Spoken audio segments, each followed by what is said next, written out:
Western sanctions have disrupted nearly every part of Russia's financial system, but there is one big exception: the MIR payment system. Hi and welcome to the New World Order with me, Atul Mishra. Let's begin. US and European countries have poured billions of dollars in aid and weapons to the war as a bait to instigate Russia. After Sweden and Finland ditched NATO, it is that in the army general. However, the puppet king, consumed by power and fear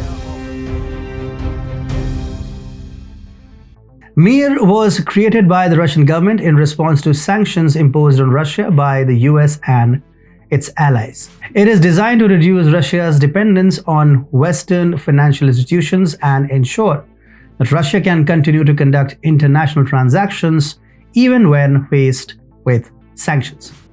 The national payment card system, known by its Russian initials NSPK, runs the financial plumbing that underpins card transactions in Russia, even for cards bearing Visa and MasterCard logos. The system was part of Moscow's 8-year effort to insulate the Russian economy from Western financial pressure.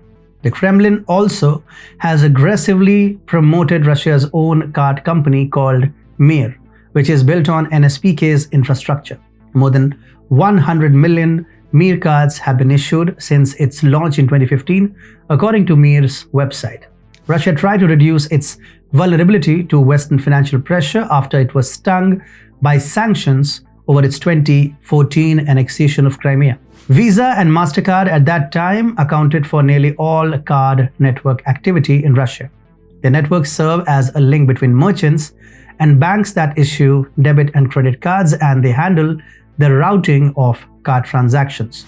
In March 2014, hundreds of thousands of Russians discovered that their cards had been rendered useless overnight. US sanctions over Crimea had prompted Visa and MasterCard to block services to several banks linked to associates of Vladimir Putin. For Russian officials, the move highlighted a vulnerability. Within months, Mr. Putin signed a law establishing NSPK. A later amendment to the law effectively forced Visa and MasterCard to transfer processing of transactions to NSPK.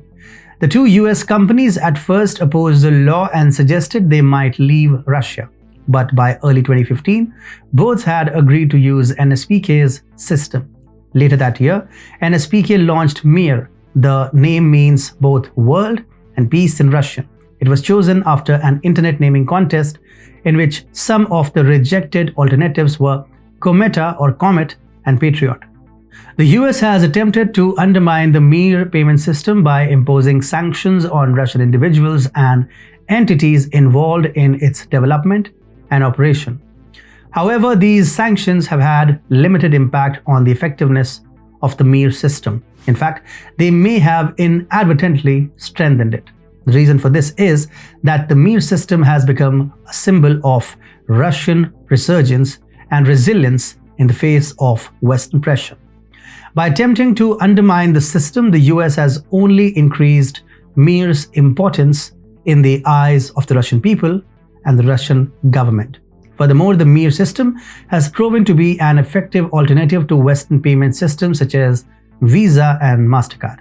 It is fast, reliable and secure, and allows Russia to conduct transactions with countries that may be hesitant to use Western payment systems due to concerns about sanctions. The domestic payments system continued to work smoothly after Visa and MasterCard pulled following the Russian invasion of Ukraine. While the card giant's exit from Russia was viewed as a significant move by many in the West, the reality on the ground was starkly different.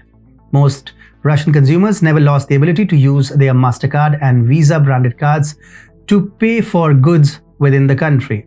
There were only roughly 197 million MasterCard or Visa cards in Russia at the end of 2020, according to the Nielsen report, which is a trade publication. But behind the scenes, the cards don't rely on the US network systems to process payments in Russia.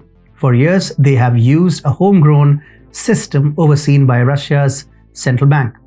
The success of the MIR system has also inspired other countries to develop their own payment systems that are less dependent on Western financial institutions. More countries have developed their own payments infrastructure, limiting the clout of Visa and MasterCard, and by extension, the ability of the US to influence countries' behavior through sanctions that target their banking systems. China's state-owned UnionPay handles most domestic transactions on cards issued by Chinese banks. Turkey and India started their own networks in recent years to wean the country's banks off Visa and MasterCard.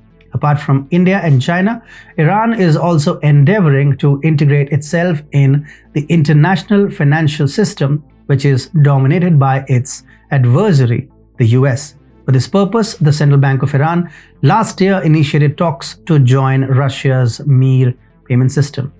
US adversaries are embracing MIR. Iran's central bank representatives claimed that the partnership with Russia will allow for smooth financial transactions between Moscow and Tehran. With this as a foundation, Iran may eventually use this mechanism to transmit money to other union members. Iran has been isolated by Washington from the global financial system due to sanctions. The US Treasury Department applies extraterritorial or secondary sanctions in addition to prohibiting American and foreign-based companies from doing businesses with Iran. Similarly, the media reported in March this year that Cuban banks are also connecting with the MIR payment system. Several banks in Havana have reportedly started the process, and ATMs now display the MIR logo when withdrawing money. In fact, Russian Ambassador Andrei Guskov stated, on the Cuban end, the work to put the MIR payment system into operation is almost concluded. Guskov also emphasized that Cuba must use the Russian payment system in order to avoid the implications of the US embargo by creating links that evade the financial organizations of unfriendly states. Apart from Iran and Cuba, Egypt and Mongolia have also adopted MIR.